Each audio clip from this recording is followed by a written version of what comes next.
Brought to you by 5paisa.com. Investing made easy and rewarding. Download the app now. नमस्कार, आप देख रहे हैं बेस्तक। मैं हूं रजत देवगन। आज है वीकेंड, तो हमने सोचा इस रिपोर्ट को थोड़ा लाइट रखा जाए और बाजार में जिस तरीके का मूड माहौल है, दलाल स्ट्रीट पर जिस तरीके की गिरावट देखने को मिली है, तो ऐसे में ये जानने की कोशिश होगी कि आखिर इस गिरावट के पीछे कारण क्या है और क्या बाजार यहाँ से और लुढ़क सकता है या फिर अब एक चढ़ाई की शुरुआत होगी, और ऐसे में आपको क्या अप्रोच रखनी चाहिए मार्केट्स पे।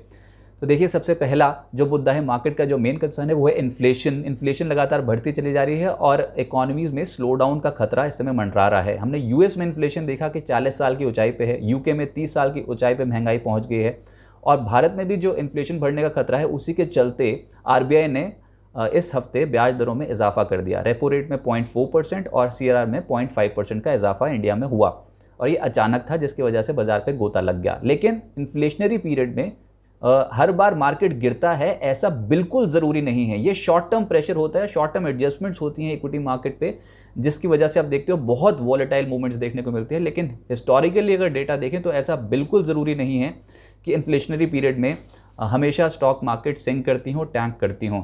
आप देख रहे हैं बेस्तक की स्पेशल रिपोर्ट, लेकिन एक और खबर है आपके काम की। डाउनलोड कीजिए 5पैसा ऐप, जहां पर आपको मिलेंगे इन्वेस्टमेंट के बेहतरीन आइडियाज, 4000 से ज्यादा स्टॉक्स के रिसर्च टूल्स, एडवांस प्लेटफॉर्म्स और एक्सपर्ट एडवाइस, वो भी 0% ब्रोकरेज और फ्लैट 20 रुपीज पर ट्रेड पर। तो देर मत कीजिए, डाउनलोड कीजिए 5पैसा ऐप, जिसका लिंक डिस्क्रिप्शन बॉक्स में दिया है। अब तो सबको पता है, निवेश हुआ आसान और लाभदायक।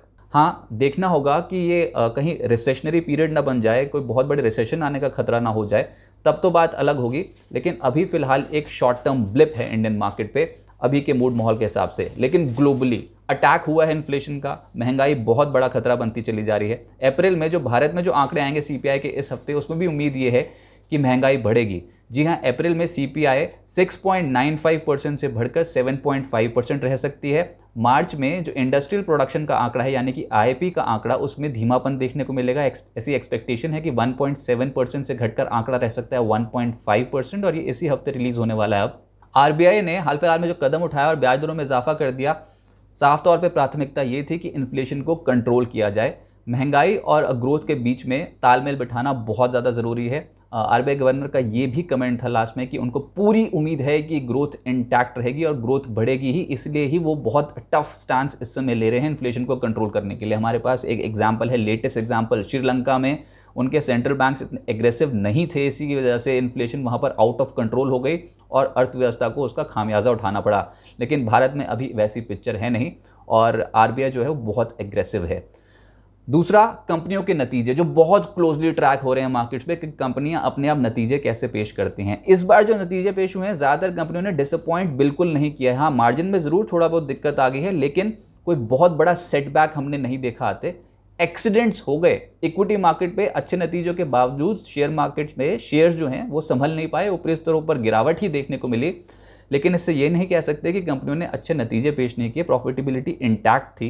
लेकिन अब देखना होगा कि ये बढ़ती महंगाई कितना बड़ा खतरा बनेगी कॉर्पोरेट्स की बैलेंस शीट के लिए, प्रॉफिट लॉस स्टेटमेंट्स के लिए, और कंपनियां अपने मार्जिन प्रोटेक्ट कर सकती हैं कि नहीं, ये बड़ा सवाल जो है ये इस समय शेयर बाजार में क्लोजली ट्रैक हो रहा है। अगर कंपनियों ने ग्रोथ बचा ली तब तो ठीक, लेकिन अगर ग्रोथ नहीं कर पाई, ग्रोथ नहीं दिखा पाई, तो ऑब्वियसली पिटाई लगभग निश्चित है कि होती हुई नजर आएगी। शेयर बाजार पर कहाँ लगेगा दाव? इंपॉर्टेंट क्वेश्चन कि अगर ऐसी इन्फ्लेशनरी सिनेरियो आ जाए तो क्या इक्विटी मार्केट के लिए वो ठीक समझा जाएगा या फिर गलत समझा जाएगा? कौन से शेयर्स है जहाँ पर खरीदारी हो सकती है या फिर जिनको अवॉइड करना चाहिए? तो देखिए, गिरावट में अब ग्रोथ स्टॉक्स पे उतना एग्रेसिव बेट नहीं लगती है, ये हिस्टोरिकल डेटा बता रहा है। वैल्यू तलाशने की कोशिश होती है, यानी कि जहाँ पर करेक्शन हो जाती है और जहाँ पर वैल्यू इमर्ज होती है, प्रेफरेबल वहीं पर ही बेट लगती हुई नजर आती है। तो वैल्यू इन्वेस्टिंग कहते हैं ऐसे कि जहाँ पर वैल्यू इन्वेस्टिंग स्टाइल ज़्यादा प्रेफर किया जाता है। और जो ग्रोथ आप देख रहे थे पिछले कुछ 1-2 साल से, जहाँ पर ज़बरदस्त रैली देखने को मिल रही थी, पी एक्सपेंशंस हो रहे थे, वैसे वाला सिनेरियो नहीं होगा। कोई भी स्टॉक चल जाएगा ऐसा ज़रूरी नहीं है।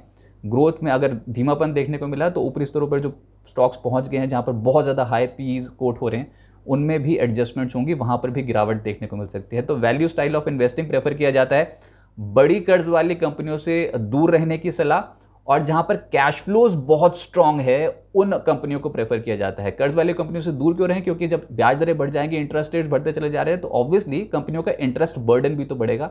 तो इसलिए कहते हैं कि ज़्यादा डेट वाली, ज़्यादा कर्ज वाली कंपनियों से दूर रहें, और जिनके पास कैश है, नकदी, जिनके पास कैश फ्लोज बहुत स्ट्रांग है, ऑपरेशनल कैश फ्लोज, उन पे बेट लगती हुई नजर आती है। ऐसे में प्रेफर्ड सेक्टर्स कौन से? देखिए हिस्टोरिकली डेटा ये भी बता रहा है कि एक सेक्टर है बैंकिंग, फाइनेंशियल्स, जो हाई इन्फ्लेशनरी पीरियड में अच्छा डिलीवर करता है, वहाँ पर मार्जिन्स और बढ़ते हैं।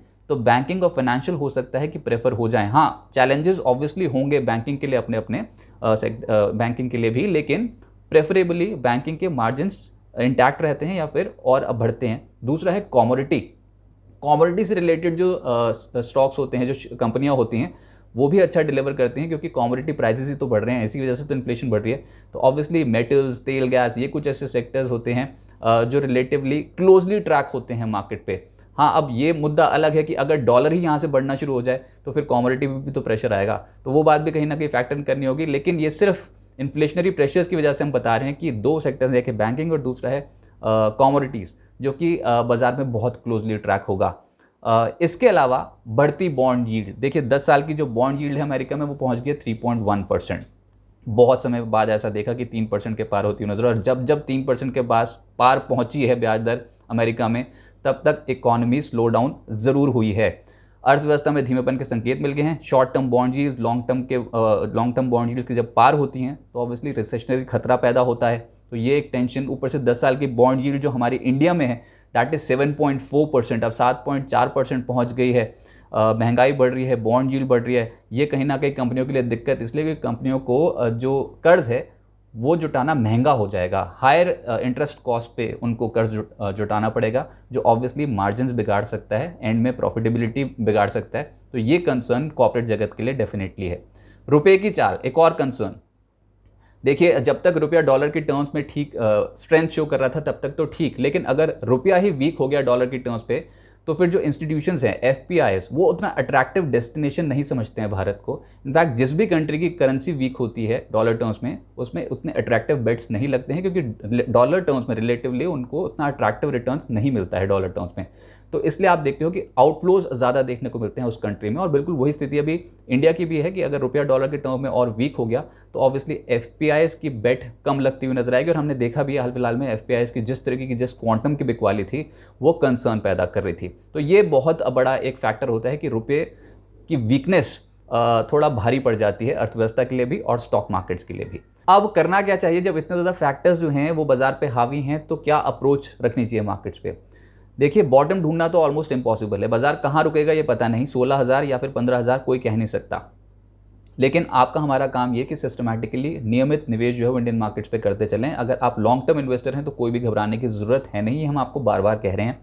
ये शॉर्ट टर्म ग्लिचेस हैं मार्केट पे जो डेफिनेटली आते हैं, वोलेटाइल मूवमेंट्स देखने को मिलती है। मिसाल के तौर पे अगर आप कोई क्रिकेट मैच खेल रहे हो और बैटिंग कर रहे हो तो हर फेज़ आपके पक्ष में नहीं जाता। कभी कभी ऐसा भी होता है कि बॉलर बहुत ज़्यादा एग्रेसिव हो जाता है और बाउंसर पे बाउंसर देखने को मिलते हैं, तो उस फेज़ को आपको निकालना ज़रूरी होता है। अगर आप विकेट पे टिके रहे तभी, अगर बॉलर का खराब फेज़ आएगा तभी आप अच्छी बैटिंग कर पाएंगे, चौके छक्के लगा पाएंगे। तो अभी आप ये समझ लीजिए कि फेज़ आपके फेवर में है नहीं, मार्केट्स पे गिरावट देखने को मिल रही है, लेकिन अपॉर्चुनिटी अभी है, विकेट पे टिके रहें। और अगर आप लंबी अवधि का निवेश करते हैं, सिस्टमैटिकली इन्वेस्टमेंट करते हैं बेहतर फंडामेंटल वाली कंपनियों पे, अगर वो भी नहीं तो फिर म्यूचुअल फंड्स का रूट अपनाएं और सिस्टमैटिकली इन्वेस्टमेंट करें, एसआईपी करें। अगर वो भी नहीं तो ईटीएफ्स में इन्वेस्टमेंट कर सकते हैं, पैसिव इन्वेस्टमेंट चुन सकते हैं। कई विकल्प बाजार पे मौजूद हैं, लेकिन इस समय विकेट पे टिके रहना है, क्योंकि बाजार ने एक और बड़ी अपॉर्चुनिटी दी है। और अगर ये फेज़ पार कर गया बाजार, तो उसके बाद एक अच्छी चाल में बेहतर रिटर्न्स भी मिल सकते हैं। उम्मीद करते हैं कि बिस्तक की रिपोर्ट आपके काम आएगी। बिजनेस जगत के तमाम अपडेट्स के लिए आप जुड़ रहे हैं बिस्तक के साथ। नमस्कार।